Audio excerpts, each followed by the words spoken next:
I think the thing that makes this movie very, very different from the first one is that it's not like a fun time, it's an action movie. And it's also a purely action movie that's trying to be fun. It's like that guy who comes in like super stuffy into the party and then tells some jokes and you laugh out of politeness because it's Tom Cruise.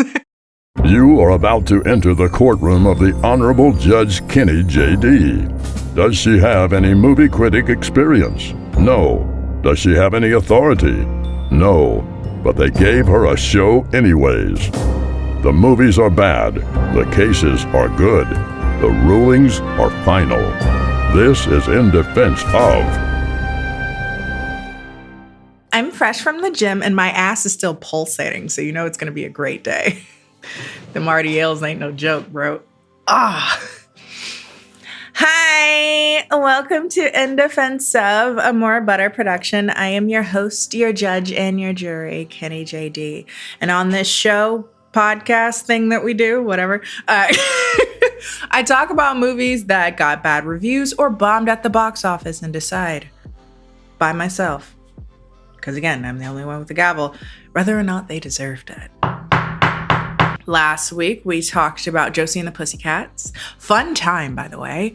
And today, we're talking about not apparently the movie that I thought had Brendan Fraser. Today, we're talking about The Mummy, not 1999, The Mummy 2017. Did y'all know there was a... I had no clue. Apparently, 5 years ago, another Mummy came out with Tom Cruise in it. I see why it's on the show.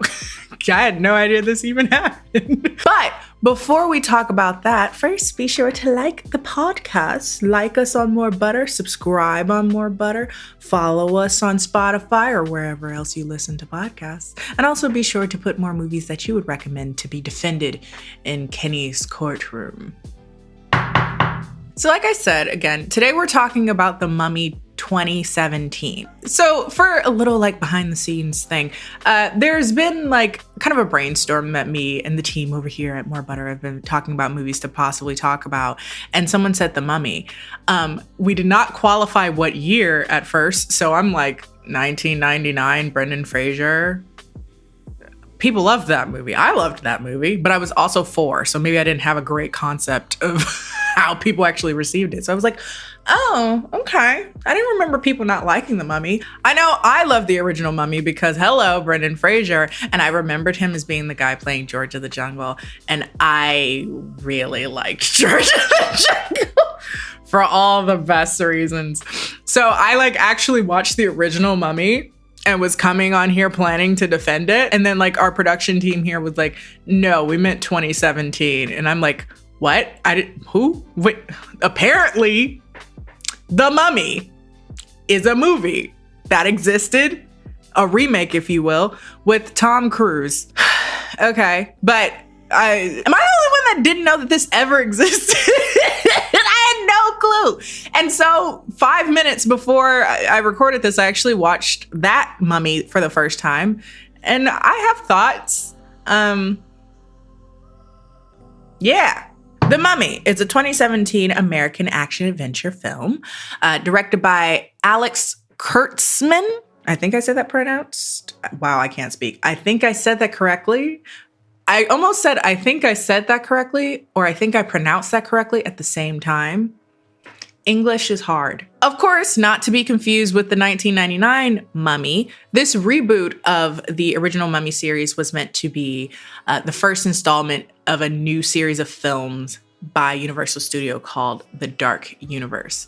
And this movie definitely ends as if it's supposed to be the beginning of some new crazy adventure Mummy series.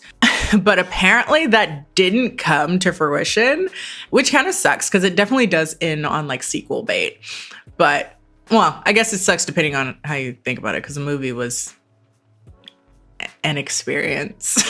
Now, The Dark Universe was actually supposed to be a planned out series of movies that were going to be developed and distributed by Universal Studios or Universal Pictures. And this reboot of The Mummy was supposed to be the first of a series of various films. I do wonder to some degree if it was supposed to be Marvel-esque, like combining all these random like superhero-esque monsters together and kind of building an ultimate universe in that way. But this movie bombed so bad that they just shelved it and said, maybe not. And of course, being that this movie is led by Tom Cruise, one would say probably the biggest action star in the world, probably. One would think that would have got people in their seats. But again, I didn't even know this movie came out. So, which is truly sad because this movie was expensive. Very expensive. I will say before I bitch about how expensive it is, it does look like it's worth the money, if that makes sense. Like the CGI, the action effects, all the shit going on. It looks like, oh, okay, y'all had a budget. It went somewhere. It didn't look like a money laundering scheme the way like Evan Almighty did. So to produce The Mummy, the final budget was reported to be around $125 million, which is sufficient. After you include full production and marketing, though, the bill ended up being somewhere around a little under $350 million. It was like 345, which again is embarrassing because I didn't even know this movie happened. You spent $200 million possibly on advertisement, and this, in my opinion, never happened. Now, with such a big check on that, it meant that the movie had to make over $340 million to even break even, which is really asking a lot. You're asking a movie to basically make $1 billion to be worth it, which, how many movies have grossed $1 billion? That might be something to look into. Not a whole lot, I would imagine, if any. The movie ended up making about $410 million internationally, which is not bad at all. But when you consider how much money went into it, it ended up being like a $60 to $100 million loss, if you think about it, in the eyes of Universal Studios, which is, I don't even know if, like, at that point, it's Universal's fault. If you put that much money into a movie, at some point, you have to just recognize that realistically, not every soul on the planet is going to watch this movie. This is just a bad investment at that point. And it's an even worse investment when you actually watch the movie and realize that the movie is not good.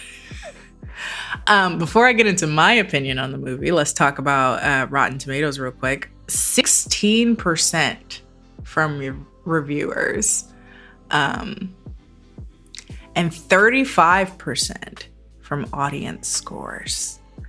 Hey, oh, okay. The consensus ultimately boiled down to the movie was not nearly as fun as the first movie, and that's, spoiler, kind of where I fall in my opinion of the film.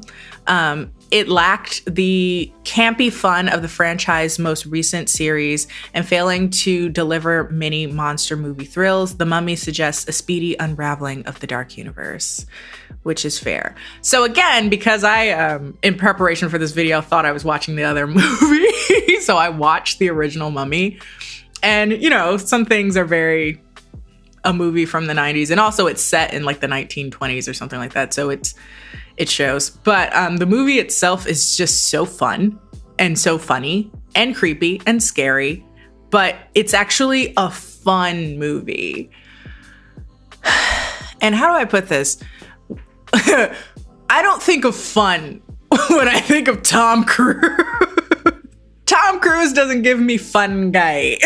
And it shows in the actual viewing of this movie. But before I get into that, let's get to the plot real quick, because it is very different from the original movie. The original movie centered around Brendan Fraser's character, and he, oh God, I forget the specifics, but he's like an Indiana Jones-ish type guy, and he ends up working with a librarian and her brother to find some ancient Egyptian treasure, and then like a mummy comes back to life trying to resurrect his fallen lover, and decides to use the librarian as a vessel for that.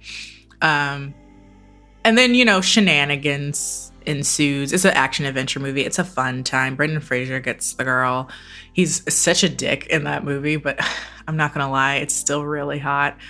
You know, I'm trying to kill as much internalized misogyny as I can, but you can't be woke all the time, baby. Sometimes you sleep 8 hours a day. And he's so misogynistic in that movie. I'd let him get away with a little bit of it. I think the thing that makes this movie very, very different from the first one is that it's not like a fun time. It's an action movie. Like, it's a purely action movie. And it's also a purely action movie that's trying to be fun. And it's just like, it's like that guy who comes in like super stuffy into the party and then tells some jokes and you laugh out of politeness because it's Tom Cruise. And the Scientologists be wildin'. Is he still a Scientologist? Well, I'm not. Ooh, don't get me. But it's just lacking the fun factor that the original movie had. I will say that this movie is a lot more, like I said, of an action movie. And I think that is really well executed and it's very entertaining in that regard. However, subsequently throughout the movie, they try to do these weird like jokes and it's just like nothing lands. But I'm getting ahead of myself. Let's talk about the plot because I can complain about the things I didn't like about this movie in the defense part. So now this plot is incredibly convoluted and I'm going to try to like will it down as much as possible. But basically this movie is not set in Egypt and it's also not set in like the 1920s, I think is what the first one was set in. This one's actually set in modern day world. And in present day London, some construction workers find an ancient ruby or something buried underground. And this is going to be kind of the major treasure of the film. We meet two army sergeants or army soldiers. You have Nick Morton, who is Tom Cruise, and then we have Chris Val. He is kind of hot though. In that kind of like, I'd meet you at a bar. We'd probably make out at a bar. What's his name? I think his name is Nick in New Girl. And he's a very good kisser. Anyway, I get it. Anyway, so they're out in Iraq, army soldiers. But while they're supposed to be like doing their job, Nick is like, we should look for a treasure, essentially. They end up discovering the tomb of Princess Amenet. I think I pronounced that correctly. Whose whole backstory is that she tried to summon the god of death, which is called Set. But before she could do that, she was caught mummified alive. And they and an archaeologist named Jenny fly to her sarcophagus in Britain and accidentally bring her back to life. During the fight, Chris is possessed by Amenet through a spider that bit him. And because of that, he ends up trying to attack the other people on the plane. And through that, Nick ends up killing Chris. There ends up being this giant crash because like a plague of crows attacks the plane. And through the course of this, Nick is able to save Jenny, but Nick goes down in the crash and everyone actually thinks that he died in the crash. He's actually wrapped up in body bags, but is able to come back to life for some reason. So apparently the reason why he had the power to come back to life is that Amenet had given him some type of power and cursed him because he's going to be the new vessel for her dead lover. And she's going to use Nick's body to bring back the god of death. Girls winning. Girls bringing their future to life. Today's video is brought to you by Jarritos Soda. Jarritos comes in a glass bottle made with real sugar and has absolutely no HFCs. There's 12 all-natural flavors, so you're sure to find something that you enjoy, including, but not limited to, grapefruit, strawberry, tamarind, mango, and pineapple. Those are my two favorites, but I also love a fruit punch, and many more to choose from as well. If you would like to taste test every flavor for yourself, feel free to check it out in their Fiesta Pack, available at Walmart. Link will be down below. Big thanks again to Jarritos for sponsoring today's episode. The Princess Amenet escapes from her sarcophagus and starts feasting on people to regenerate her body, turning them into zombies. And she also is able to get her hands on the dagger of Set, which would be used to bring... Oh, fuck. This is so convoluted. She has the dagger, and if she stabs Nick with it and it has the ruby, she can use him as a vessel for bringing forth the god of death, right? But she goes to stab him, but then realizes that the ruby's not there. And so she has to find the ruby before she does that. But before she can finish the summoning of the god of death, she is taken out by like regular army guys, which I found kind of funny.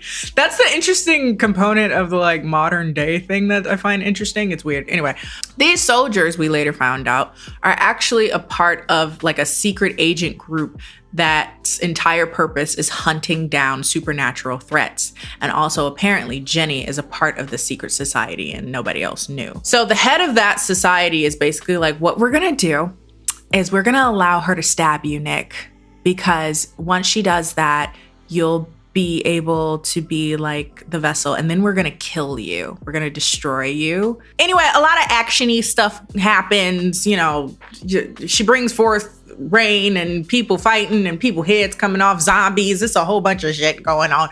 I'm not gonna worry about it. Watch the movie if you care. But long story short, Aminette ends up getting the ruby and combines it with the dagger so that she can stab Nick and get the god of death, right? Aminette captures Jenny and drowns her to death.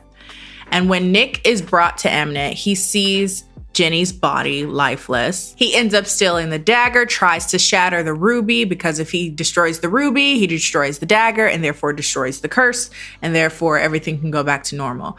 But if he does that, he won't have the power of life and death, which is what happens when he gets stabbed with the dagger, right? So instead, he's like, fuck you, bitch. I'm gonna stab myself to give me the power of life and death and bring old girl Jenny back. He's able to mentally get enough control so that he's not under Aminette's power, and then he sucks the life out of her body in order to kill her. I sound so dumb right now. I explain this storyline. It's like, girl, I just sound like the whole Pepe Sylvia thing. Exactly. It's just like, long story short, he sucks the life force from her. He's able to get Jenny to come back alive. And he runs off into the desert with Chris, who he gives his life back as well. Aminette is sealed into her tomb. Jenny and the head of the organization wonder if Nick will now use his powers for good now that he is the god of death. He is set. But who's to say? This is sequel bait. And they say basically he's off to fight other adventures because evil will constantly follow him because he is, again, the set, the god of death. And that is the movie. This movie sucks. I feel like I gotta say that very quickly. Babe, this movie was trash. It was not good. Let's do a positive things first and then go into the issues. I've kind of alluded to the issues already, but like start a positive. It's very well done as far as like the actiony stuff.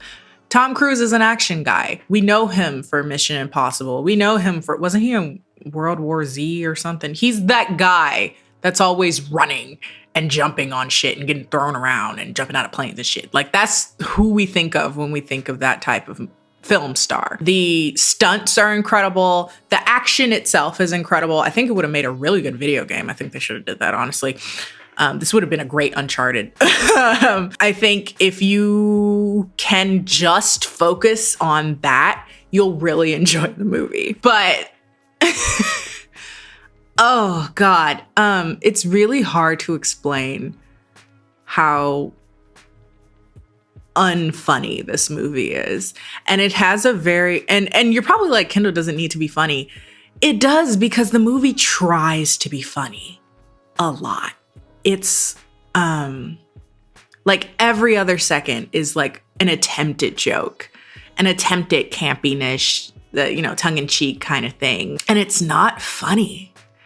And beyond that, I don't know what's going on, but it's like people who I don't think of to be bad actors were terrible, like acting wise in this movie. I think they hired the new girl guy because he is funny in a very like natural way, but even he just looked very uncomfortable and out of place in the movie. Tom Cruise, again, doesn't strike me as the funniest guy.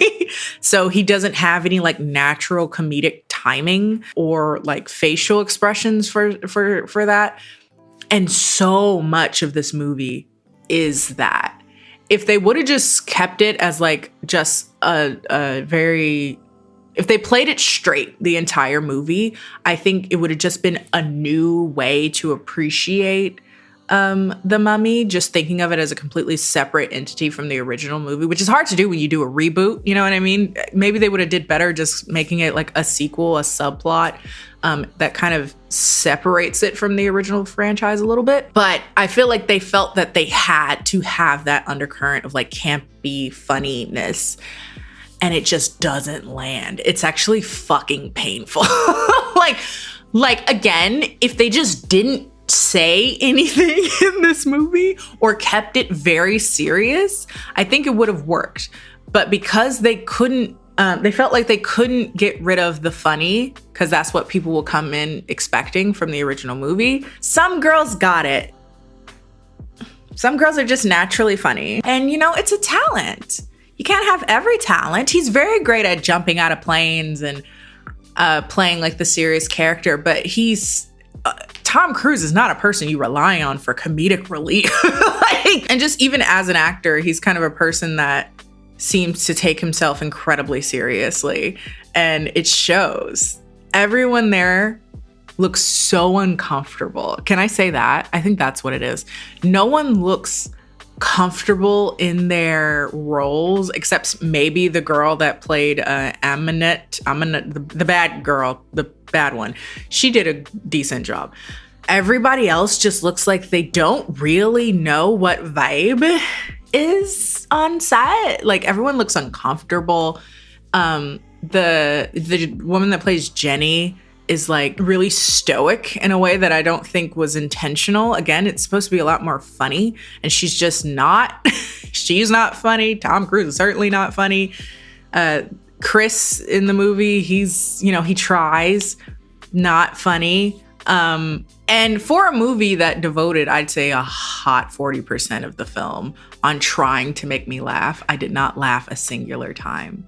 It's embarrassing. And anytime I was actually starting to enjoy the movie, because again, the action sequences, the fights, the choreographies in that regard, the planes falling and the cars flipping and almost getting, and it's constant too. Let me say that. That's actually really cool. Again, if you're into action, this movie has plenty of it.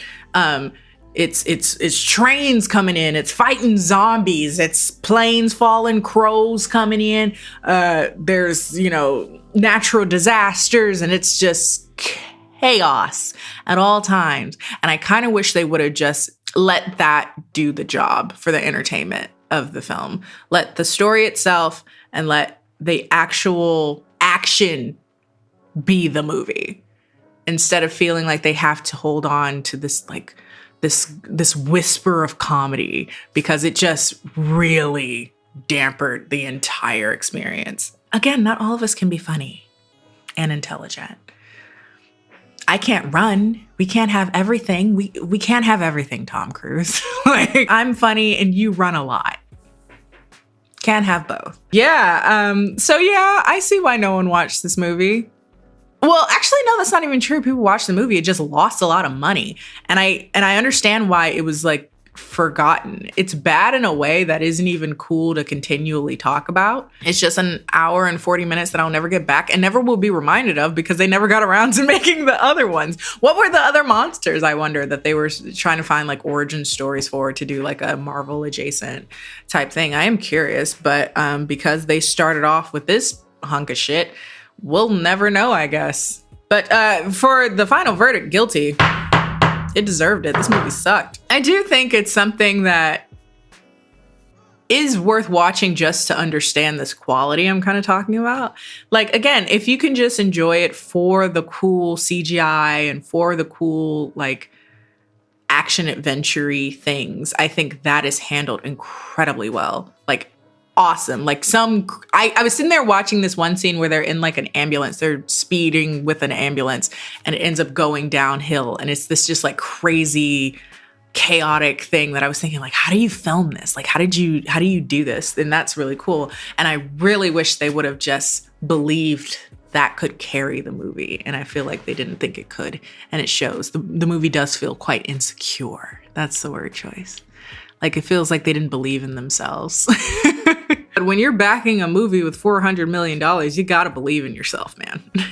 You gotta know you can bring it home. But yeah, those are my thoughts. Very quick, I feel like this video was. Yeah, if you knew this movie existed at all, I'm curious. Can you let me know? Because I had no clue. But if you've seen it, I'd love to know what your opinions on it was as well. If you've seen this as well as the original, how do you think they compare, if they do compare at all? Maybe you like this movie. And I do think that, again, there are things to like about it if you ignore all of the things to not like about it. But I hope you guys enjoy it today. Feel free to follow us on More Butter. Feel free to give us those stars on Spotify or wherever else you listen to podcasts. Follow me, KennieJD, on YouTube, Instagram, Twitter, all of which are KennieJD. And I will see you guys next time. Bye.